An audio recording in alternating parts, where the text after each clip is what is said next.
यन्ति काउत्सवकोत्सारुचं सम्मणान सम्मदंसं सम्मचर्युत्ताणं पंचविहाचरणमायर्याणं आयरस्नानोपदेशाणं गुज्जायणं तीरेण गुणपादर्याणं सर्वसावणं शरणचकालं अंचेमि पूजेमि वन्दामि नमसामि दुःखकौकमुखो बोहिलाओ सुगैगमनं समाहि मरणं जिन गुण संपत्ति होतु मच्छम वंदितु सव्व सिद्धे दुवममल मनोवमं गतिं पत्ते वोच्छामि समय पाहुण मिणमो सुद केवली भणिदं काउणनमोक्कारम् अरहन्ताणं तहेव सिद्धाणम् आयरी वच्चायाणं लोयम्य सव्वसाहुणम्।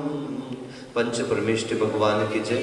मूल नायक श्री विराट चैतन्य चमत्कारी चिंतामणि पार्श्वनाथ भगवान की जय।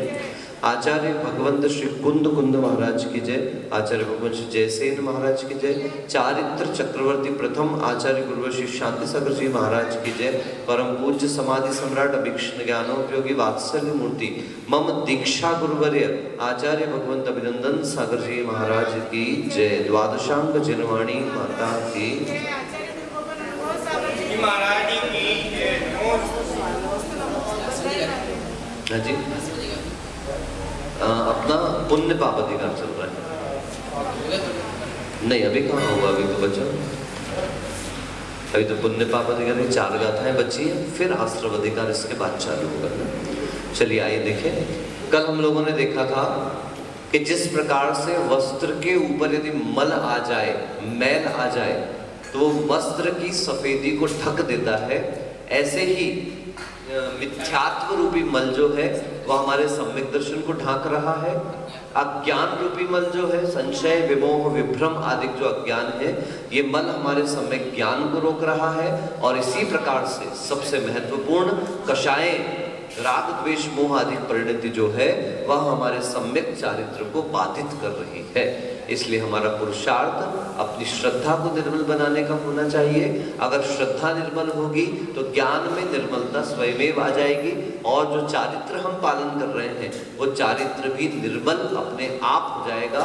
क्योंकि आचार्यों ने कहा है आप मुनिव्रतों का पालन कर रहे हैं लेकिन मिथ्यात्व से सहित हैं, वो मुनिव्रत स्वर्ग आदि सुखों को उपलब्ध करा देंगे, नव ग्रहवेग तक पहुंचा देंगे, लेकिन पुनः संसार के भ्रमण का कारण बन जाएंगे।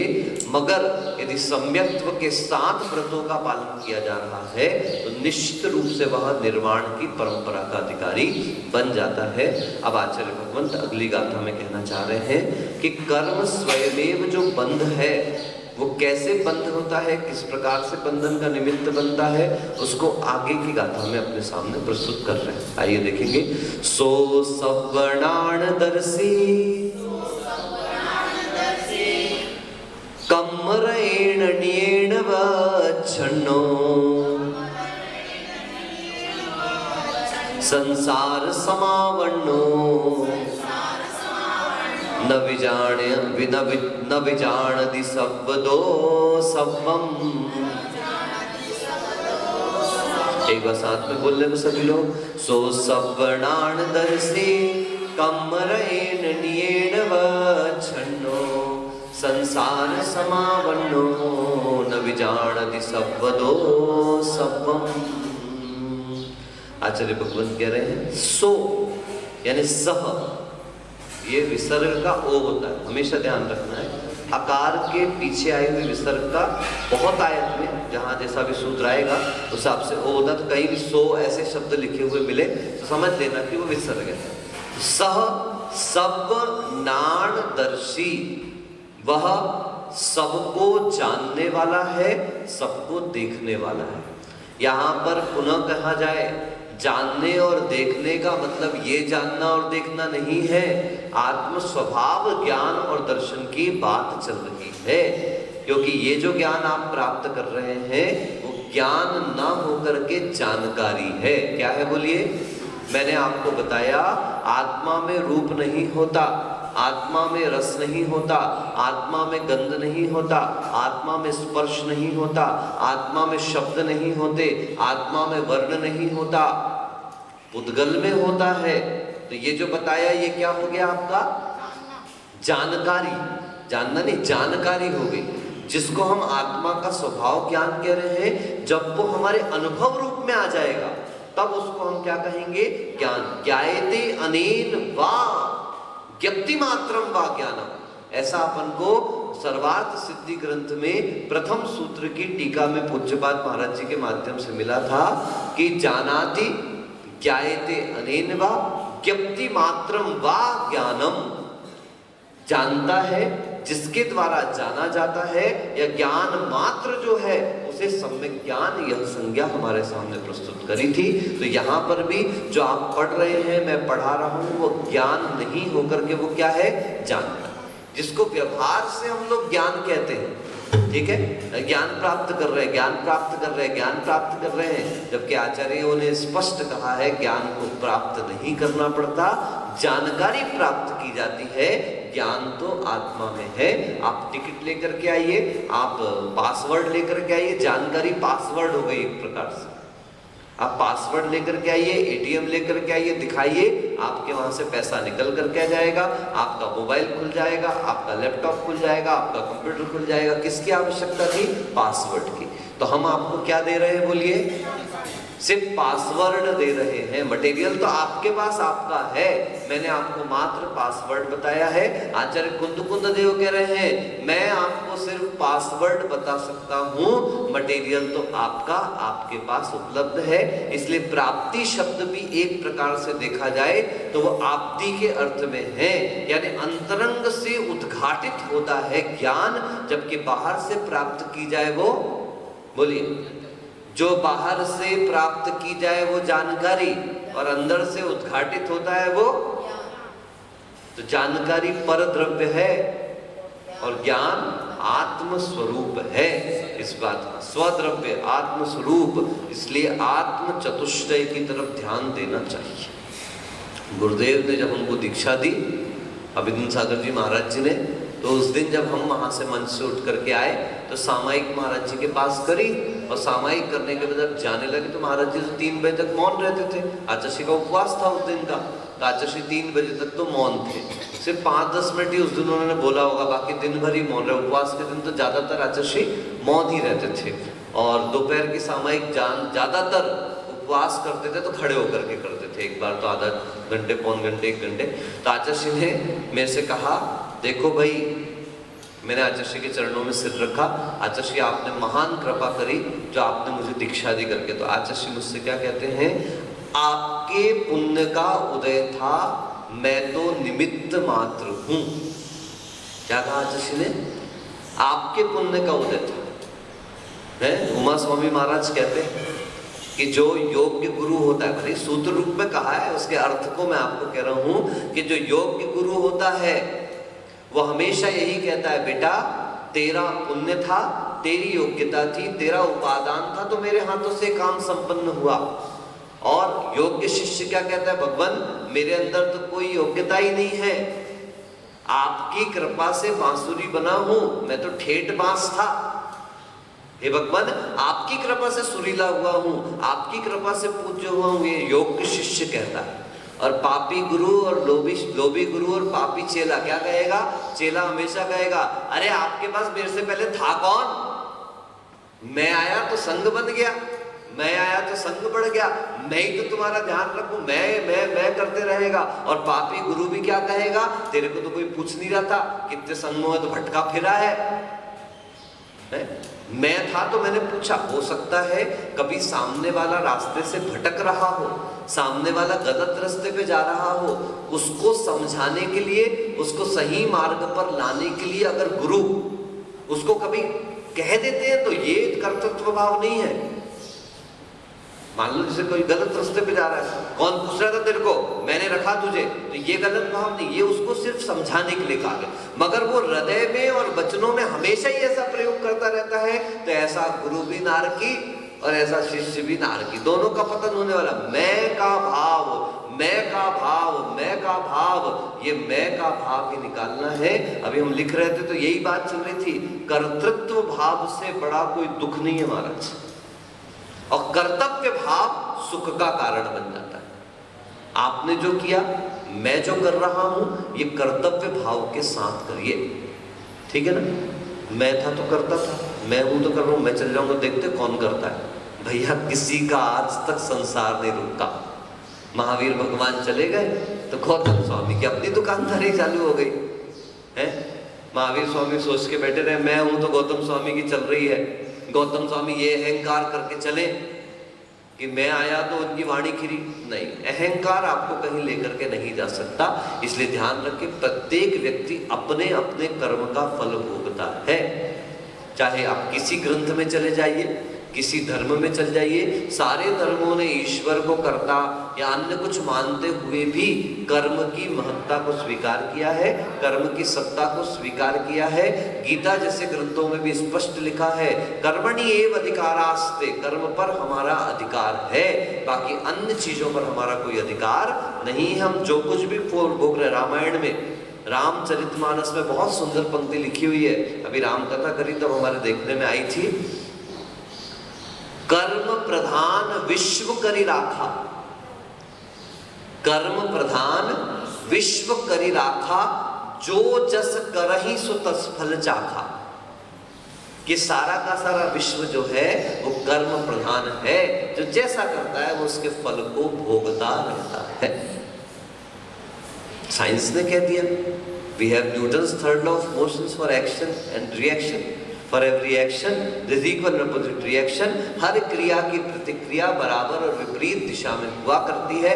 यह बहुत अच्छे से समझने योग्य बात है कि सभी लोग एक मत से स्वीकार कर रहे हैं कि हम अपने कर्मों का फल भोगते हैं, फिर दूसरे को उठाने वाले और दूसरे को गिराने वाले हम कुछ होते ही नहीं हैं। हम निमित्त मात्र हैं। सारा का सारा कार्य उपादान की शक्ति पर डिपेंडेंट है। Opportunity has nothing to do without ability. आपके पास योग्यता नहीं है तो अवसर आपका कुछ भी नहीं कर सकते। क्या पूज्य सागर जी महाराज, आप बरसों से बाहर हैं, ठीक है ना, बाहर प्रभावना भी कर रहे हैं, सब कुछ जाना आना सब करते रहते हैं। अब इस बार आप संघ में आकर के बैठे, ठीक है, तो अब हो सकता है किसी की दृष्टि में होगा अब तो भैया प्रवचन तो होना नहीं है, वैसे भी लॉकडाउन है, और होते भी तो एक सीमा में रह करके अपन को मौका मिल सकता है गुरु के सानिध्य में। तो पर ऐसे समय में क्या धारणा बनी आपकी, आपने क्या कहा उससे कि महाराज हमें तो एक चीज है कि जितने समय आपके पास रहेंगे, जब तक रहेंगे तो नई नई चीजें सीखते रहेंगे। कुछ आपके पास होगा वो मुझे मिलेगा, कुछ मेरे पास होगा वो आपको मिलेगा। किसी ने एक बहुत अच्छी बात कही ना, देखो चैतमती जी, बड़ी सुंदर सी बात है। If you have a coin, English है पर समझ लोगे, अगर आपके पास एक सिक्का है and I have a coin, और मेरे पास एक सिक्का है माता जी, अपन दोनों बदल लेते हैं। आपके पास एक पेन है और मेरे पास एक पेन है, आपकी पेन मेरे को दे दो, मेरी पेन आपको दे दो, क्या फायदा हुआ? आपके पास भी एक ही पेन है और मेरे पास भी एक ही पेन है। मगर if I have a thought, मेरे पास एक विचार है और यू हैव अ थॉट, और आपके पास भी एक विचार है, आओ अपन दोनों बदल लेते हैं उसको। अब आपके पास दो विचार हो गए और मेरे पास दो विचार। ये विचारों की शक्ति, पदार्थों की कमी और विचारों की शक्ति। पदार्थ कितने भी बदल लो उतने ही रहने वाले हैं, लेकिन विचार, अब दो विचार जैसे ही मिलेंगे महाराज, वो कई विचारों को जन्म देने वाले हैं, वो कई नई चीजों को जन्म देने वाले हैं। उसको पकड़ करके आप भी बहुत आगे निकल करके जा सकते हो। और उन्हें ये नहीं समझना कि शिष्य गुरु से कुछ नहीं सीखता या गुरु शिष्य से कुछ नहीं सीखता। ये जरूरी है कि हम निमित्त मात्र हैं, पर निमित्त भी ऐसा नहीं है कि बिल्कुल व्यर्थ छिलके के समान फेंक दो। भाई केले पर छिलका ना हो। उषा दीदी क्या काम था बोलो? सेफ्टी नहीं, और उसके साथ साथ क्या, रंग रूप सब कुछ है। आप देखो केले को छील करके रख देते चौके में पहले से, तो क्या स्थिति हो जाती है? नारियल का कवर क्या काम का, फेंकना तो है, पर जब फेंकोगे तभी फेंकोगे ना ज्ञानी, जब तक नहीं फेंक रहे। आप देखो जो लोग पहले से नारियल का पानी निकाल के रख लेते चौके में, स्वाद बिगड़ जाता है। और वही नारियल का पानी पहले से छेद करके रख लिया, सब करके रख लिया, मात्र बर्तन में ताजा निकाला, उस समय आप उस नारियल पानी को पीजिए, यहाँ तक कि थोड़ा बहुत स्वाद खराब भी होगा तो भी वो ताजा उतना नुकसानदायक नहीं होगा। तो छिलका, लौकी में, परवल में, केले में, फलों में, वो छिलका व्यर्थ लगता है, व्यर्थ होता नहीं। भले ही अपने को लग रहा है कि उसका उपयोग, तो फिर भाई केला भी कितना उपयोगी है? मल तो बनना है, तो फिर काय को खाना? भाई खाओगे ही नहीं तो मल कैसे बनेगा? खाओगे नहीं तो शक्ति कैसे आएगी? क्योंकि शक्ति के बनने के बाद ही मल बनता है, ध्यान रखना। अभी इसमें आया ना, कर्मकांड ग्रंथ में आया हुआ है, रसात रक्तम ततो मांसम मांसान मेदा प्रवर्तते, मेदोस्ति रज्जा, ऐसे कुछ श्लोक है, पूरा याद नहीं आ रहा, कि जो भी हमारे शरीर में भोजन जाता है उसका रस निकल करके भूसा निचुड़ जाता है, लीवर में भूसा चला गया, निचुड़ते निचुड़ते वो रस बनता है, रक्त बनता है, मांस बनता है, मेदा अस्थि मज्जा बनती है, हड्डियों में कन्वर्ट होता है, और अंतिम में जाकर के वीर्य में कन्वर्ट होता है। तो ये वीर्य बनते बनते, वीर्य का मतलब क्या? शक्ति। वीर्य का मतलब क्या होता है? शक्ति। तो ये जो शक्ति तैयार हुई है, इस सारी की सारी आज जो भोजन किया, कहते हैं महाराज 40 दिन में जाकर के 1 तोला वीर्य तैयार होता है, शक्ति जिसको अपन कहते हैं। तो वो शरीर में शक्ति, लेकिन बहुत महत्वपूर्ण शक्ति है वो शक्ति जो शरीर में तैयार, बाकी तो मल बन गया सारा का सारा। तो मत खाओ ना फिर यार, क्यों केला खा रहे हैं, क्यों एप्पल खा रहे हैं, क्यों रोटी? मल ही तो बनना है। लेकिन नहीं, वो खाने से लेकर के मल बनने तक की प्रक्रिया में मांस में परिवर्तित हुआ, रक्त में परिवर्तित हुआ, बोन मैरो, अस्थि मज्जा, मेदा, मांस, इन सब में कन्वर्ट हुआ है, जो हमारे शरीर की स्थिति के लिए कारण है। आपके शरीर शक्ति संपन्न है, तब तो आप देखो ना, उपवास करके भी दिन में बैठ पा रहे हो, तब तो आप सारे कार्य कर पा रहे हो, सामायिक कर पा रहे हो, साधना कर पा रहे हो। अगर शक्ति नहीं होती, अगर उस भोजन का शक्ति नहीं, यहाँ तक कि हमने ये चीज महसूस करी है, अगर आहार करने के बाद उल्टी भी हो जाए पूरी, तो एक बार आहार पूरा हो जाना चाहिए। तो जैसे ही शरीर में भोजन जाता है, तो शरीर उस अनाज की एनर्जी को फटाफट खींचता है। आपने कभी ध्यान दिया हो, जैसे उपवास की पारना, अभी तो अच्छा ही लग रहा है, लेकिन जैसे आप रोटी 2 रोटी खा लेते हो, उसके बाद आपको एकदम से कमजोरी जैसी महसूस होने लगती। क्यों? और पारना के बाद थोड़ी ज्यादा कमजोरी महसूस, क्यों? क्योंकि जो अनाज की गर्मी होती है वो शरीर की गर्मी को खींचती है, इसलिए एकदम से शरीर में क्या हो जाती है?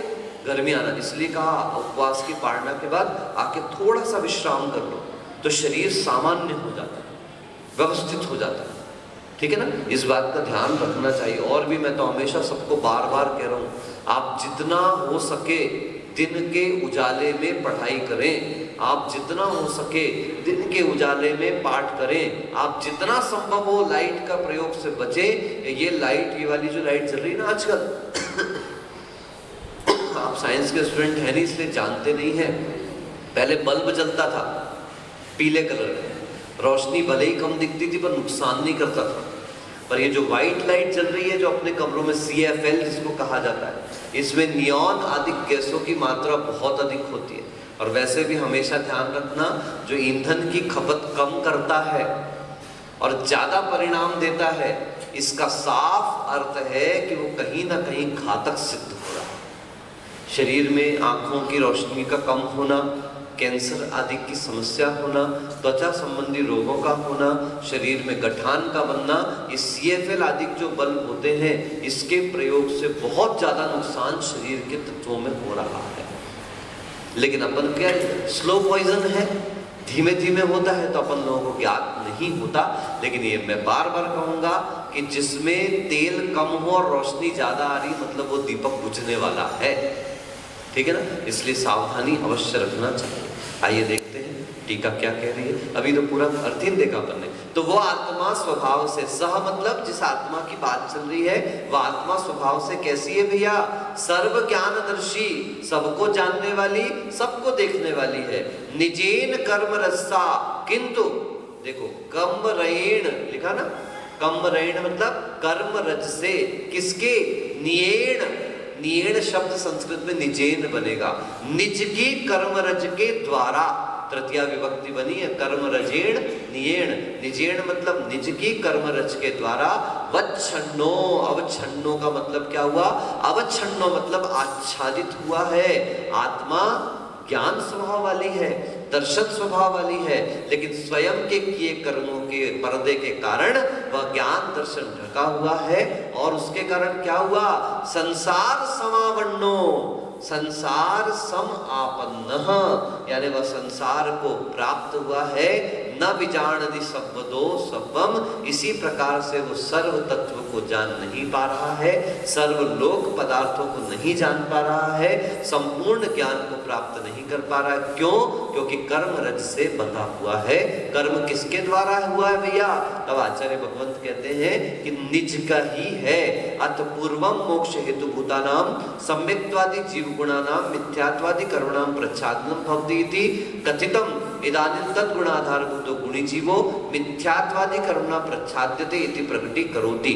अब अगली गाथा जो अपन ने अभी चर्चा करी थी, उस गाथा में मोक्ष के हेतुभूत जो सम्यक्त्वादि जीव के गुण हैं, मिथ्यात्वादि कर्म है, उनका प्रच्छादन होता है। इस प्रकार से कहते हुए उसके आधारभूत गुणी जीव जो है उसको मिथ्यात्वादी कर्मों ने कैसे प्रच्छादित करके रखा हुआ है, उसको हम आपके सामने प्रकट करते हैं। सम्यक्त्व प्रतिनिबिद्धम, अरे सॉरी, ये तो अगली गाथा की टीका है, इसकी तो टीका ही नहीं हो क्या? ओ हो, ऊपर गड़बड़ हो गया। सशुद्धात्मा निश्चयेन समस्त परिपूर्ण ज्ञान दर्शन स्वभावः अपि निज कर्म रजसः आच्छन्नः झंपितः सन, झंपित, झप्पी दे देते बोल देते ना, बिल्कुल जनता। कहीं एक अम्मा जी हैं, कोई देवी मानी जाती है, मतलब वो देवी नहीं कहना चाहिए, साध्वी हैं, कोई साउथ इंडियन है, तो उनके यहाँ यही चलता है, वो जो भी आता है दुखी प्राणी उनके झप्पी लेने का सिस्टम है, गले लगने का सिस्टम है, तो आकर के उनको गले लगाते हैं। इस प्रकार का सिस्टम उनके यहाँ, वो अम्मा जी क्या चलता है, मैं नाम भूल गया उनका, मैंने सुना भी है, पेपर में देखा भी था उनको। तो ये स्थिति है। तो झंपति मतलब बिल्कुल घेर लिया है। किसने घेर लिया है? निज आत्म तत्व को निश्चय से जो समस्त परिपूर्ण ज्ञान दर्शन स्वभाव वाला है, उसको निज कर्म रज ने पूरी तरीके से घेर लिया है। संसार समापन्नः, संसारे पतितः सन नैव जानाति सर्व वस्तु सर्वतः सर्व प्रकारेण, इसलिए वह संसार से सहित हो गया है, संसार में पतित है, और पतित होता हुआ सर्व पदार्थों को, सर्व प्रकार के पदार्थों को नहीं जानता है। ततो ज्ञायते कर्म कर्तृ जीवस्य स्वयमेव बंध रूपम कथम मोक्ष कारणम भवति इति। तो अब जान लीजिए इस बात को अच्छे से कि जो कर्ता कर्म स्वयं कर रहा है जीव, तो वो स्वयं ही तो बंध का कारण इकट्ठा कर रहा है, स्वयं ही बंध रूप है, क्योंकि मैं ही कर रहा हूं, इसलिए मैं ही बंध रूप हूं। तो मोक्ष का कारण हो कैसे सकता है, या मैं मोक्ष का कारण हो कैसे सकता हूं? जब तक कर्म में लिप्त हूं तब तक तो मैं स्वयं ही संसार का कारण हूं, और जब कर्म के प्रति माध्यस्थ होता चल जाऊंगा, निरपेक्ष होता जाऊंगा, कर्म के प्रति नहीं, कर्म के फल के प्रति अपने आप, ये ध्यान रखना कि वह मोक्ष का कारण बनता चला जाएगा। एवं पापवत पुण्यम बंध कारणम एविति कथन रूपेण गाथा गता।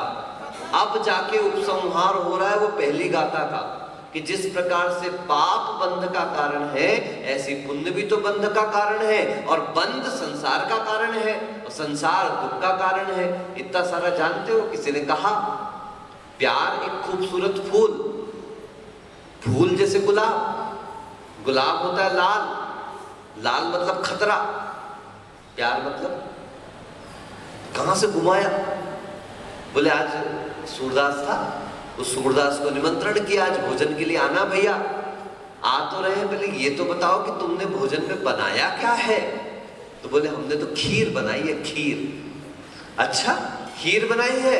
अच्छा यार मैंने तो आज तक कभी खीर खाई नहीं है, मैं तो जन्म से अंधा हूं, देखी भी नहीं है करके, तो होती कैसी है खीर? तो वो कहता है कि खीर जो है वो सफेद होती है। कैसी होती है बोलो? सफेद होती है। यार तुम मजाक कर रहे हो मेरे साथ, मैंने तो देखा ही नहीं। कैसे बैठे हो भैया, मैंने तो देखा ही नहीं है। क्या नहीं किया? खीर को देखा ही नहीं, आप बताओ तो कैसी होती है? सफेद भी नहीं देखा मैंने तो। बोला भैया सफेद ऐसा जिसे बगुला होता है। आप फिर मेरे साथ मजाक करने लगे यार, मैंने खीर नहीं देखी, मैंने सफेद नहीं देखा, तो बगुला कैसे देखूंगा? मुझे ये बताओ कि बगुला कैसे होता है। तो बोलता ठीक है भैया देख मेरा हाथ पकड़। उसने ऐसे हाथ किया, ओहो खीर टेढ़ी होती है। कैसी होती है? बोलो ना, ये कहावत चलती है, अपन इसका अर्थ नहीं जानते। खीर टेढ़ी होने का मतलब क्या हुआ करता है कि हर क्या कहते हैं, कार्य मेरे लिए कठिन है, ऐसा लोग कहते हैं, लेकिन ऐसा नहीं। अंधे के लिए खीर कैसी होती है? जो दूसरे की बातों पे ज्यादा भरोसा करता है, गलत गुरु पकड़ लेता है, गलत लोगों की सुनता है, मिथ्यात्व का उपदेश करने वालों को सुनता है, उसके लिए सुख तो टेढ़ी खीर हुआ। ये उदाहरण बताया मैंने आपको। उसके लिए सुख क्या होता है? कठिन कार्य हुआ करता है, टेढ़ी कार्य में मुश्किल कार्य हुआ करता है। अब देख लो, अंधे ने देख लिया भैया, खीर तो सफेद होती है, सफेद तो बगुला होता है, और बगुला तो टेढ़ा होता है, इसलिए खीर भी कैसी हो गई? तो इसलिए समझदारी से पढ़ना, समझदारी से समझना, कहीं अपन लोगों की खीर टेढ़ी ना हो जाए। जैसे पाप संसार का कारण है, ऐसे ही पुण्य भी संसार का ही कारण है। मगर आचार्य भगवंत कह रहे हैं, अगर ऐसे पुण्य के कार्य करें, ऐसा शुभोपयोग करें जो संवर का भी निमित्त बन जाए, तो निश्चित रूप से वह पुण्य संसार में रखते हुए भी परंपरा से मुक्ति का कारण बन सकता है।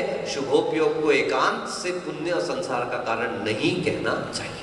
चलिए, द्वादशांग जिनवाणी माता की जिन स्वाध्याय निष्ठापन किया शुद्ध भक्ति कार्य से।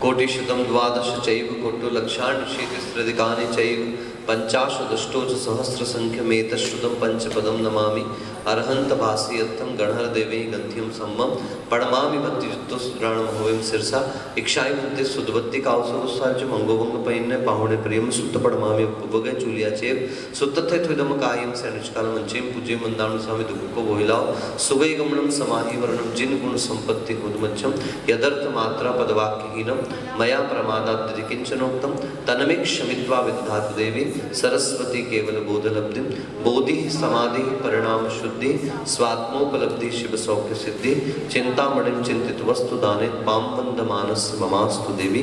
द्वादशांग जिनवाणी माता की जय।